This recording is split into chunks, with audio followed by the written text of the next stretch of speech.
Bonjour et bienvenue dans cette nouvelle vidéo, bienvenue aussi dans ce nouveau concept, j'espère que ça va vous plaire, je vous ai réservé une très longue série de vidéos au travers des decks challenge. Qu'est-ce que c'est? Je me suis inspiré de Magic, dans le jeu vous avez 5 couleurs et il y a tout un système où vous pouvez les mélanger et vos decks peuvent avoir une identité de couleurs, donc évidemment il y a beaucoup de compos différentes et possibles, il y a jusqu'à 36 decks à se faire je crois pour chaque combo de chaque couleur, et je me suis dit que ce serait sympa de faire la même chose à la sauce Yu-Gi-Oh mais avec les mécaniques de jeu. Alors je vais aussi vous mettre vous au défi, essayez de faire une liste deck challenge comme moi j'ai fait, je vous la mets à l'écran. Alors dans toutes ces mécaniques, si vous en voyez certaines qui vous interpellent, c'est normal. Et si bien sûr vous connaissez des mécaniques principales que j'aurais oublié de rentrer dans cette liste, eh bien n'hésitez pas, c'est quelque chose qui va pouvoir évoluer au fur et à mesure des vidéos. Les trouvos comblés, je vais trouver des archétypes, peut-être dans les commentaires que vous allez me donner des idées. Voilà, c'est un petit peu le but de cette série de vidéos, c'est d'échanger un petit peu sur tout ce qui est deck building. Aujourd'hui, vous l'aurez vu dans le titre, on va donc s'attaquer à la première vidéo du deck challenge avec un deck fusion. Alors bien sûr, majoritairement fusion. Juste ici, je vous ai réservé aussi bien sûr une belle présentation avec les sleeves qui vont aller avec. On va avoir la présentation du main deck, de l'extra deck et du side deck. On va bien sûr tout de suite commencer par le main deck. Mais juste avant ça, n'oubliez pas que cette chaîne est en partenariat avec The Cards Adventure, un site sur lequel vous pouvez trouver beaucoup de produits Yu-Gi-Oh, que ce soit des displays, des produits dérivés, même des mangas. N'hésitez pas à les checker si ça vous intéresse, leurs prix sont vraiment très intéressants. On est donc tout de suite parti avec la première decklist de cette chaîne, et c'est avec les esprits de la Terre immortelle. Vous allez voir que dans ce deck, il y a majoritairement des fusions. J'ai voulu le tourner vraiment de cette manière, même si c'était assez compliqué parce qu'il existe beaucoup d'autres versions qui sont plus tournées sur le côté synchro, mais vous allez très vite comprendre tout ça. On va commencer par le côté archétypé du deck. On va donc avoir 3 esprits de la Terre, le prisonnier, protecteur du terrain. Lorsqu'il est normal spell, on va pouvoir tuto un esprit de la Terre de maximum niveau 5, donc ça c'est notre one card combo. Dès qu'on a fait cet effet, bien sûr, il va nous lock en invocation fusion et synchro depuis l'extra, c'est un petit peu le but du deck, et surtout, lui, on veut le faire revenir sur notre terrain, parce que tant qu'il est là, les monstres esprits de la Terre ne peuvent être détruits ni au combat, ni par des effets de cartes, tant qu'on a une magie de terrain, et qu'il est présent sur notre board. C'est donc une très bonne carte qui va commencer cette decklist en 3 exemplaires, bien sûr, c'est la one card de combo, plus une protection pour le deck. On va enchaîner tout de suite avec l'autre carte très importante de l'archétype, l'esprit de la Terre, le prisonnier funambule de ligne. Lui, lorsqu'il est dans mon spell, on va soit pouvoir tuto la nouvelle magie de terrain, esprit de la Terre, soit aller chercher une fusion synchro harmonique, et ça c'est très intéressant. Sinon, on va pouvoir le bannir depuis notre cimetière, target un monstre invoqué depuis l'extra deck par notre adversaire, le renvoyer à son extra, et va pouvoir réinvoquer un monstre du même nom. Vous allez me dire, mais quel intérêt? Tout simplement pour les X6, pour leur enlever tout leur matos, par exemple, sur un Zeus, je ne sais pas, on va le cibler, il va partir, il va revenir, c'est bien, mais il aura plus par exemple ces 2, 4 ou 6 matos pour vras notre board. Donc ça, bien sûr, c'est en 3 exemplaires, et n'hésitez pas à mettre sur pause si les cartes vous intéressent. On continue dans l'archétypé avec l'esprit de la Terre, le prisonnier balayeur de roche. Ça, c'est une très bonne carte qui est aussi la one card de combo du deck. Tant qu'il y a une magie de terrain dans sa zone, on va pouvoir l'invoquer spécialement depuis notre main. On peut ensuite le défausser pour tuto un démon max niveau 3 synthoniseur, donc bien entendu, vous l'aurez compris, un de ces deux-là, vu qu'ils sont niveau 1 et niveau 3, et tous les deux synthoniseurs. Encore une fois, ça lock après en fusion et en synchro, mais c'est pas grave, on veut absolument en faire, donc ça nous dérange pas trop. Ça aussi, c'est en 3 exemplaires. On va enchaîner maintenant avec les magies de l'archétype, donc ça commence avec esprit de la Terre prison, la nouvelle magie de terrain. C'est un imperm ou un veiler permanent, et ça c'est très intéressant. Elle nous permet tout simplement aussi de mener une deuxième normal summon pendant notre tour, et si par malheur l'adversaire va nous la casser, et bien tant qu'on a un monstre esprit de la Terre dans notre cimetière, on va diviser ses points de vie par 2, annuler les effets de tous les monstres actuellement contrôlés face recto par notre adversaire. Oui, c'est vénère, oui, faut pas y toucher. Donc je la joue en x2, vous comprendrez un petit peu plus tard pourquoi. On va enchaîner avec une magie rapide sortie récemment, c'est tout simplement la fusion de l'esprit de la Terre. Malheureusement, on ne peut activer cette carte que durant la main phase, sauf si on a une magie de terrain. Ça nous permet de fusionner en utilisant des monstres depuis notre terrain ou notre main. C'est surtout qu'elle a un deuxième effet très intéressant, tant qu'on a une magie de terrain et qu'elle est dans notre cimetière, on va pouvoir la bannir pour spare un esprit de la Terre depuis notre main ou notre deck. Et bien sûr, derrière, après on est lock en fusion et en synchro, vous aurez compris, ça se joue évidemment en x3, c'est trop fort, et ça sert à bien plus que sortir les grosses fusions de l'archétype. Vous verrez ça quand on attaquera l'extra. Pour finir avec les cartes archétypées, et ça en étonnera peut-être certains, eh bien on va parler de fusion synchro harmonique. Je la mets dans le côté archétype tout simplement parce qu'un des petits permet d'aller la tuto, et franchement ça c'est très fort. Donc elle nous dit tout simplement qu'on va pouvoir envoyer un monstre synthoniseur à un monstre non synthoniseur depuis notre terrain face recto au cimetière, et on va pouvoir invoquer un monstre synchro et un monstre fusion qui peuvent être invoqués avec les deux monstres qu'on a utilisés. C'est encore une fois une carte qui nous lock en fusion et en synchro, mais du coup ça correspond à toutes les petites mécaniques de l'archétype. Donc voilà pour le côté archétypé pour le moment. Vous remarquerez que du coup je joue 17 cartes Esprit de la Terre archétypé, donc c'est plutôt correct, ça laisse pas mal de free spot. On enchaîne avec un petit engine bestial, alors on va avoir du coup un Magnamut, un Druisrurm, un Saronir et un bestial Lubellion. Bon, je vais pas trop les présenter, je pense que vous connaissez les bestiaux. On va quand même se les zoomer parce qu'ils sont beaux. Donc Magnamut qui permet, une fois lorsqu'il est invoqué, d'aller tuto un autre dragon durant la end phase. Druisrurm qui permet de gérer une ressource de l'adversaire lorsqu'il quitte le terrain. On a Saronir ensuite, il nous permet tout simplement de foolish une magie ou un piège marqué. Et enfin, on va avoir le big boss, le bestial Lubellion. Je vous laisse mettre sur pause si vraiment vous connaissez pas. Je passe ça assez rapidement pour que la vidéo soit pas trop longue. Mais voilà, c'est le petit packing bestial parce que eh bien, c'est plutôt fort de nos jours de pouvoir enlever une ressource depuis le cimetière de l'adversaire. Ça nous fait un niveau 6 gratos. On a des niveaux 3 synthoniseurs ou des niveaux 1.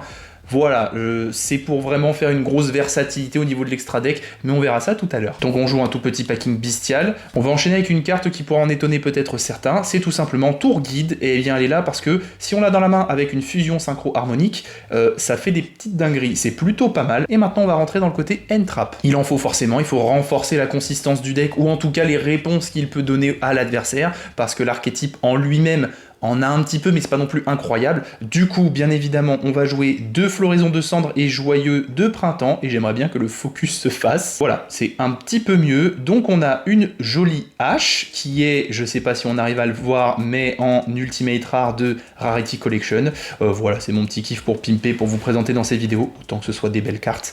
Donc on en joue tout simplement 2 exemplaires, il faut de la place dans le deck. J'essaye de jouer à 40, je vous donnerai quelques conseils en fin de vidéo, ou d'autres pistes à exploiter avec l'archétype, mais vous verrez que c'est compliqué de rester à 40 tout pile. Moi j'ai fait des choix, mais du coup 2 petites haches juste ici pour nos staples, parce que ça fait très mal. On va aussi jouer 2 drôles, Hurluberlu et Oiseau de verrouillage. Ça peut faire très mal bien placé, ça tue la majorité des decks qui tuto beaucoup.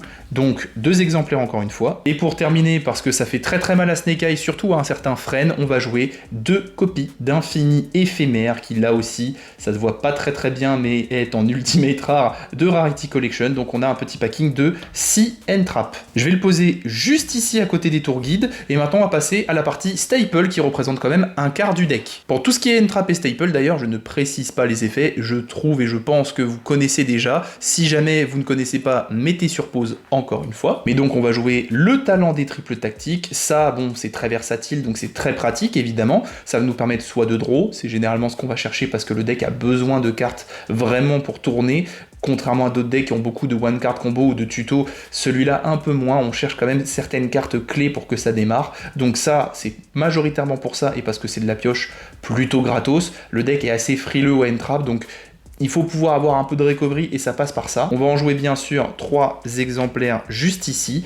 On va ensuite jouer une invitation des ténèbres pour pouvoir piocher 2 cartes. Le deck est quasiment constitué uniquement de monstres ténèbres, donc évidemment on va le jouer en x3 pour avoir pas mal de draw power sans une trop grosse contrepartie. Niveau one-off, on va avoir 1 pour 1, c'est vraiment très bon dans le deck, ça nous donne accès à notre one card de combo, le petit singe de tout à l'heure. Malheureusement on peut la jouer qu'en un seul exemplaire, exactement comme Terraformation, c'est pour ça que le terrain de l'archétype, je ne le joue qu'en 2 exemplaires, tout simplement parce que j'ai un exemplaire de Terra, et puis bon, il faut pouvoir jouer à 40, encore une fois, ça j'y tiens vraiment. Et enfin, pour terminer, on va jouer la poussée des triples tactiques, bien évidemment en 2 exemplaires, parce que j'en ai que 2, et je vous avoue que la carte est encore très chère, mais c'est suffisant, ça peut nous permettre, en cas de problème ou en cas de end trap, d'aller chercher notre 1 pour 1 pour débuter notre combo, tout simplement notre terraformation s'il nous manque notre magie de terrain. Si on a besoin de draw, on va aller chercher l'invitation des ténèbres. Si on a besoin de gestion, on va aller chercher TTT. Bref, la carte est vraiment trop bien, ça reste une des meilleures cartes du jeu compétitif en ce moment, et tant qu'elle n'est pas limitée ou bannie, je pense qu'elle restera très longtemps parmi les meilleures cartes du format.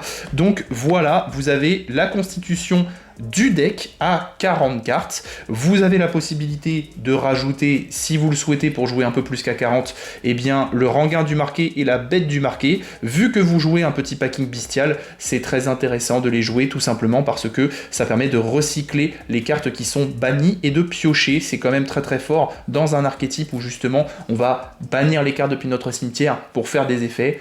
Voilà. C'est le petit bonus que vous pouvez rajouter si vous le souhaitez au main deck. Je me suis permis d'un tout petit peu zoomer la caméra, je pense que c'est un petit peu mieux, désolé, c'est la première fois que je fais un format decklist. On va donc commencer l'extra deck avec l'Esprit de la Terre Servant Géogracha. C'est vraiment le big boss de l'archétype, on va le jouer vraiment qu'en one-off. Il va nous réclamer bien précisément un monstre fusion Esprit de la Terre et un monstre synchro Esprit de la Terre. Si vous faites un mot board, vous verrez tout à l'heure que c'est assez facilement sortable. C'est surtout une petite aide à OTK, ce gros bonhomme là. S'il va battle un monstre, il va changer son attaque à 0, donc on est sûr de mettre 3000 dans les dents à l'adversaire. C'est surtout que si jamais on lui casse un monstre ou une carte, eh bien on va pouvoir tout simplement clean entièrement son board tout de suite derrière grâce à l'effet de cette carte. Donc c'est plutôt balèze. On va jouer ensuite le Servant Géo Kraken, 2 monstres esprits de la Terre, qui nous permet tout simplement d'aller tuto notre magie de terrain. C'est aussi un petit Raigeki parce que dès qu'un monstre est invoqué spécialement depuis l'extra deck de l'adversaire, on va pouvoir détruire tous les monstres invoqués spécialement contrôlés par l'adversaire et lui infliger 800 points de dommages par monstre détruit par cet effet. Donc lui, c'est un petit burn, on va le jouer en 2 exemplaires. Niveau starter de l'extra, on va jouer l'Esprit de la Terre Servant Géo Gremlina. Alors lui, il est très intéressant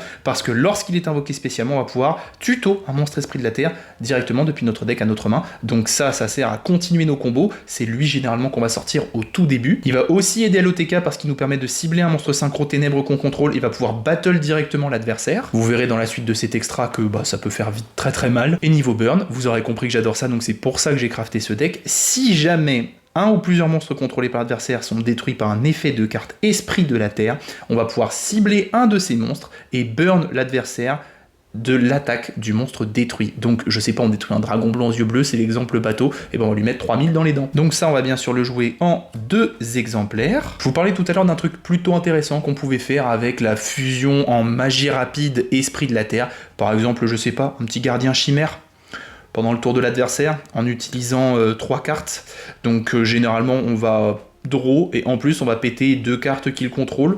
Gardien chimère, c'est quand même pas dégueu de pouvoir le faire en effet rapide pendant le tour adverse. Bien calé, ça peut potentiellement arrêter son tour. Donc ça c'est une très bonne carte, mais seulement en x1. On va passer un petit peu au côté synchro parce qu'il en faut pour que le deck tourne. Vous allez voir que je vais essayer de majoritairement sortir les fusions, mais il faut quand même jouer des synchros pour que ça reste intéressant. Le big boss Esprit de la Terre synchro, c'est le Géo Griffon, qu'on va jouer exactement comme Gracha en un seul exemplaire. Lui, il est vraiment très intéressant parce qu'il va nous permettre de sécuriser notre board en réinvoquant spécialement par effet rapide un monstre Esprit de la Terre directement depuis notre cimetière en position de défense. Donc ça nous permet de reborn le petit niveau 1 qui protège nos monstres. Et encore une fois, ça va burn. Si jamais il quitte le terrain à cause d'une carte de l'adversaire, on va pouvoir détruire une carte sur le terrain et infliger 300 points de dommages à l'adversaire pour chaque monstre Esprit de la Terre de noms différents sur le terrain et dans notre cimetière. Donc lui, on va le jouer en un seul exemplaire. Niveau starter, encore une fois, de niveau 6, on va avoir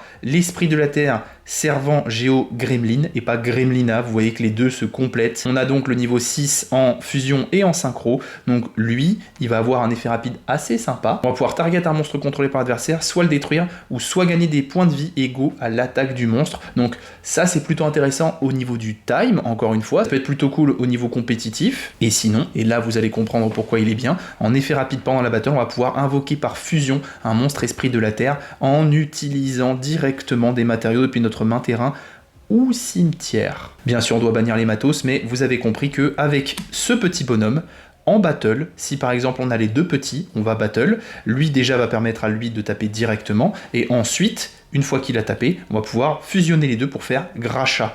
Et une fois qu'on a fait Gracha, on continue à taper, on tape un monstre, il passe à 0, on met 3000, on le détruit, et on clean le board adverse. C'est quand même sur le papier vraiment très très fort. Le seul truc qui fait que le deck est pas si ouf malheureusement, c'est que ça reste un rogue parce qu'il est norme dépendant et surtout qu'avec une ou deux entrappes bien placées, c'est fini. Donc c'est dommage parce que les cartes ont quand même pas mal de potentiel, elles sont très stylées et bon, les esprits de la terre c'est 5-10 quoi, donc ça fait plaisir. On va maintenant passer rapidement pas mal de synchro et de cartes extra génériques qui font un petit peu mal bien sûr. On va jouer le punisseur de la fin psychique pour pouvoir avoir accès à une synchro 11, c'est une des meilleures selon moi, ça fait du gros OTK en battle, c'est quand même pas mal. Derrière on va avoir Bilzeus des dragons diaboliques, lui on le voit pas souvent mais bon c'est une synchro 10 assez vénère quand même. On n'oublie pas qu'il est non destructible ni au combat ni par des effets de cartes.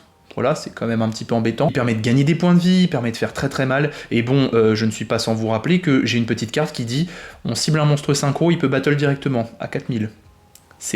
Ça fait un petit peu mal quand même. Autre synchro 10 très forte et emblématique, bien sûr, c'est Baronne de Fleurs. Bon, je sais pas si on le verra, mais elle est aussi en ulti des rarities. J'aime vraiment beaucoup les ultis de ce set, bien entendu. Je vais aussi pas mal craquer pour la deuxième saison. Donc, je vous la présente pas, une Omni Negate, un pétage de cartes une fois par tour, c'est quand même vachement bien. On va rentrer dans de la synchro un petit peu plus précise, et surtout, niveau 9, ça va être QB du monde virtuel Shen Shen. Elle est intéressante juste parce que, eh bien, toutes les cartes qui sont envoyées depuis le terrain au cimetière sont bannis à la place, c'est juste un macrocosmos et ça fait très très très mal à la méta, donc ça, en fonction du match-up, je peux choisir de le sortir en début de mon tour et ça peut être pas mal pour empêcher l'adversaire de jouer. Donc voilà, ça encore une fois, c'est de l'adaptation par rapport au matchmaking. Derrière, on va jouer une petite synchro 8, le Draco Berserker du Tenny, très intéressant, ça permet aussi de bannir un monstre en effet rapide, donc ça c'est toujours pas mal. Faut pouvoir avoir un maximum de synchro de niveaux différents pour s'adapter en fonction de ce qu'on a.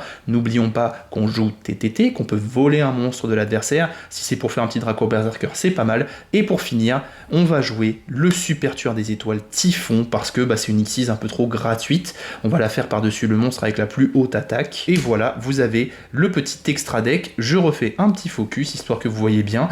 Et vous voyez que c'est malheureusement assez déséquilibré entre la partie fusion et la partie synchro. On a 6 fusions contre 8 synchro.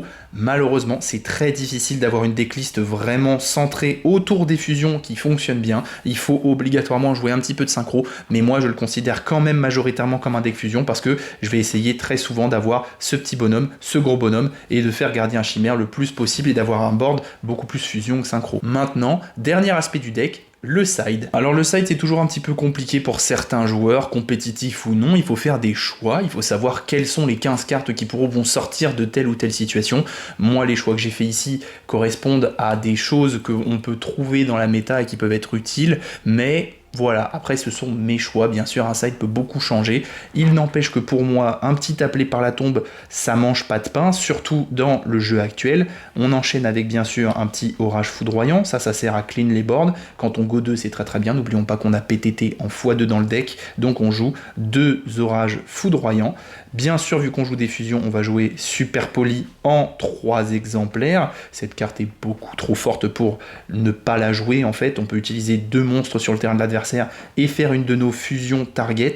Vous aurez remarqué que l'extra était plein. Et c'est normal, tout simplement parce que les targets à Super Poli, elles sont là. On a Bout-Dragon, on a le Dragon Fusion Venin Affamé et on a le Garoua, aile de la vie retentissante. Pour moi, c'est les 3 meilleurs targets possible à la carte Super Poli. Ça permet quand même de gérer pas mal de situations, mine de rien.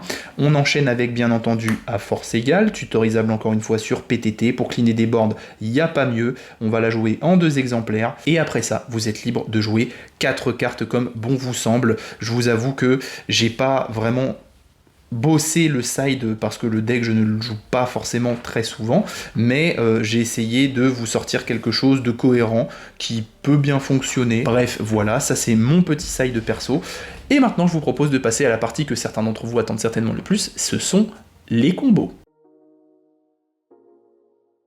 C'est donc dans cette partie que certains tiqueront peut-être et remarqueront que le deck a de bonnes faiblesses parce que je vais vous présenter 2 combos qui sont pour moi les meilleurs, qui vous donneront les boards les plus intéressants. Pour commencer, on va devoir avoir 2 monstres esprits de la terre en main de départ. Cette carte peut être bien sûr remplacée par le niveau 5 du deck qui peut se discard pour aller la tuto, mais on va directement rentrer dans le cœur du sujet. Donc il vous faut obligatoirement ça, c'est donc un tout carte combo, donc c'est déjà beaucoup moins fort que des decks méta. On va commencer par Norme, le funambule de ligne, activer son effet directement pour pouvoir aller tuto la magie de terrain, esprit de la terre, prison, qu'on va tout de suite après activé dans la zone magie de terrain. On va pouvoir du coup mener une deuxième normal summon, c'est ça qui est intéressant. On va donc invoquer l'esprit de la terre protecteur du terrain. On va activer son effet qui va nous permettre de spé un monstre esprit de la terre de maximum niveau 5 depuis notre deck. On va donc aller chercher le petit esprit de la terre, prisonnier balayeur de roche. Désolé, j'ai bugué, je voyais pas très bien avec le reflet de la lumière son nom. C'est ça que je trouve dommage dans cette ligne de combo, c'est que là, on va beaucoup voir le côté synchro du deck, mais pas trop le choix. On va donc commencer par utiliser ces deux monstres pour faire une jolie synchro de niveau 8 et faire venir le Big Boss, le Servant Géo Griffon. Une fois qu'il est là, on va activer son effet directement pour pouvoir réinvoquer spécialement un monstre esprit de la terre depuis notre cimetière, à nouveau le balayeur de roche, tout simplement parce qu'on va encore une fois resynchro en utilisant ces deux monstres, hop, et on va faire le petit Géo Gremlin. À partir de ce moment-là, c'est très simple, vous allez attendre le début du tour de l'adversaire, vous allez faire effet rapide de Griffon, ça va permettre de respect directement le protecteur du terrain, bien sûr en position de défense. Une fois qu'il est invoqué, on va tout simplement activer son effet qui va nous permettre de spé un monstre esprit de la terre depuis notre deck. On va donc tout simplement aller respect un petit funambule de ligne en mode défense. Effet lorsqu'il est invoqué, on va tout simplement pouvoir aller tuto pour le début de notre prochain tour, une fusion synchro harmonique qui va nous permettre de faire enfin le côté fusion du deck. Et là, après, vous avez un petit peu de gestion, c'est pas trop mal. Vous avez celui-ci qui va permettre pendant le tour adverse de détruire un monstre. Et surtout, n'oublions pas que cette carte va beaucoup protéger notre terrain. Tant qu'il est là, eh bien, on va être immunisé à la destruction, au combat ou par effet. Donc, normalement, on n'est pas trop mal. C'est pas le truc le plus solide du monde, mais dites-vous qu'encore une fois, ça commence avec deux cartes. Vous en avez d'autres, vous avez peut-être des end-traps dans la main. Enfin, voilà, je pense que c'est quand même pas trop mal. On va maintenant passer à la deuxième ligne et au deuxième combo. Mais celui-ci est plutôt intéressant, vu qu'il va débuter, comme je vous le disais, avec le Guide des Enfers et la fusion synchro harmonique. Alors, ce qui est très intéressant dans ce cas de figure, c'est qu'il faut bien lire les cartes. La Guide des Enfers nous dit que le monstre démon niveau 3 qu'elle va invoquer spécialement ne peut pas être utilisé comme matériel synchro. Mais, si on lit bien la fusion synchro harmonique, on peut envoyer un synthoniseur et un non-synthoniseur depuis notre terrain face recto au cimetière, invoquer spécialement les deux monstres suivants depuis notre extra deck. Donc, on va envoyer au cimetière. Cette carte va donc contourner indirectement la restriction de la Guide des Enfers. En pratique, comment ça fonctionne? Eh bien, on a les deux dans la main, on va normal summon la Guide des Enfers, on va activer son effet qui va nous permettre d'invoquer spécialement depuis notre deck l'esprit de la terre, le prisonnier funambule de ligne, et à partir de ce moment-là, on va pouvoir activer la fusion synchro harmonique qui va nous permettre d'utiliser les deux monstres pour pouvoir en faire deux autres, et ça c'est vraiment génial. On va donc pouvoir faire l'esprit de la terre Géo Gremlina et l'esprit de la terre Servant Géo Gremlin. À partir de ce moment-là, on va pouvoir activer l'effet de Géo Gremlina, et en fonction de ce qu'on a dans la main, eh bien on va pouvoir aller chercher soit notre balayeur de roche, soit aller chercher le protecteur de terrain. Et après, bien entendu, il faut absolument essayer d'avoir notre magie de terrain pour faire notre deuxième normal summon. C'est aussi pour ça que le deck a des faiblesses, c'est que c'est assez norme dépendant. Mais dites-vous que ça part avec 2 cartes sur 5 dans votre main si vous êtes en go first. Donc, c'est quand même pas trop mal de se dire qu'on a déjà ça. Maintenant, dernière partie de cette vidéo, main aléatoire, et voyons voir ce qu'on peut faire avec le deck Esprit de la Terre.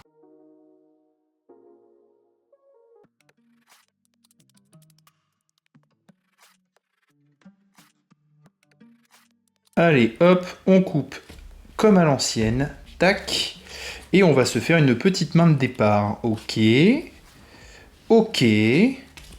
pas mal, un petit bestial, et un autre balayeur de roche. Ok, c'est pas trop mal. On va essayer de faire nos petits combos avec cette main, à savoir que la fusion Esprit de la Terre peut utiliser des cartes depuis notre main aussi, donc c'est pas trop mal. Je pense que pour commencer, on va tout simplement faire l'effet du balayeur, on va le discard pour pouvoir aller tuto un petit protecteur de terrain directement depuis notre deck à notre main, s'il veut bien se montrer. Où est-ce que t'es?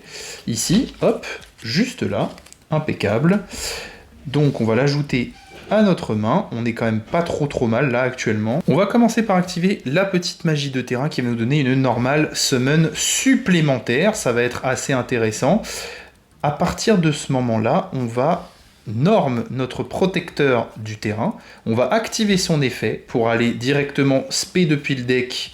Et cette fois-ci, on va faire un peu différemment le funambule de ligne. On va activer l'effet du funambule pour aller tuto une fusion synchro miraculeuse, parce que je trouve ça quand même vachement intéressant. Et là, ça va être un petit peu le jackpot, je vous avoue, niveau main, on est vraiment pas mal. On va se faire la petite fusion de l'esprit de la terre. On va fusionner dans notre main le balayeur et le protecteur depuis notre terrain. On va tout de suite aller invoquer, du coup, notre Géo Gremlina. On va activer son effet pour aller tuto un monstre esprit de la terre. Donc là, écoutez, on va se mettre bien pour notre prochain tour. On va aller récupérer un petit protecteur supplémentaire. Après tout, pourquoi pas, hein, ça peut être pas trop mal. Cette carte, du coup, va finir dans notre cimetière. On va tout de suite activer son effet. On va la bannir pour pouvoir invoquer spécialement Monstre Esprit de la Terre depuis notre deck. Et heureusement, on en avait 2 en main de départ, mais il nous en reste un. On va aller chercher notre dernier balayeur pour l'invoquer spécialement. Et à partir de ce moment-là, c'est plutôt intéressant encore ce qui va nous arriver, parce que on va avoir la petite fusion synchro harmonique. On va utiliser ces 2 monstres à nouveau pour faire notre Giga Big Boss fusion et notre Giga Big Boss synchro. Et là, c'est quand même vachement intéressant, à savoir qu'il nous reste 2 cartes dans la main. On va pouvoir soit garder notre petit bestial comme une end trap pendant le tour adverse, soit si on veut, on va pouvoir le sortir. Ce qui est intéressant, c'est qu'on va pouvoir utiliser nos propres monstres pour faire cet effet, pour l'invoquer spécialement. En attendant, vous voyez que notre cimetière est bien rempli. Je pense faire l'effet de griffon là pour finir et justement réinvoquer le prisonnier protecteur du terrain. C'est quand même pas trop mal. Et à partir de ce moment-là, on peut déclarer une fin de tour de façon assez sereine. Pendant le tour adverse, qu'est-ce qu'on va pouvoir faire? On va pouvoir refaire l'effet de Géogriffon. On va réinvoquer notre petit funambule de ligne en mode défense. Il va réactiver son effet et on va pouvoir tout simplement aller tuto pour notre prochain tour. Je pense, vu tout ce qu'on a sur le board, ce qui est le plus intéressant, c'est à nouveau une fusion synchro harmonique. Et là, vous voyez qu'on a à nouveau une main plutôt solide, bien remplie. On va avoir un petit bestial supplémentaire. On finit donc sur un board assez solide, protégé par notre petit singe comme d'habitude, contre la destruction par effet ou au combat. On va avoir des effets de burn qui vont se compléter. Dès que l'adversaire va invoquer spécialement de l'extra, le Kraken va break son board, Raigeki en quelque sorte, et lui mettre 800 points de dommage par monstre détruit. Et surtout, Géogremlina va compléter cet effet. On va pouvoir en bonus cibler un des monstres détruits et rajouter une burn égale à son attaque d'origine. Donc c'est vraiment pas mal. Pour passer ce board, il faut bien sûr gérer le petit singe. Tant que le singe est là, c'est compliqué. Ou alors il faut gérer la magie de terrain. Le gros problème, c'est que si vous la gérez, vos points de vie sont divisés par 2, et derrière ça, tous vos monstres face recto actuellement n'ont plus d'effet. Donc, c'est quand même pas mal. On voit ce que ça donne avec une main test. J'ai eu une main très chanceuse. Comme je vous l'ai déjà dit, le deck a beaucoup de potentiel de briques, mais au cas où vous avez des end traps, ou alors vous avez des petits PTT, des petits TTT pour piocher, la liste est peut-être pas parfaite, mais moi je l'aime bien. En tout cas, voilà, c'est la fin de cette vidéo. J'espère qu'elle vous aura plu. Maintenant, je vais vous aiguiller rapidement vers les 2 autres types de decks avec l'archétype Esprit de la Terre qui ressortent le plus, en tout cas avec les decklists YouTube. On a tout d'abord la version avec Runique, qui est assez hardcore, je vous avoue. Donc c'est Esprit de la Terre Runique.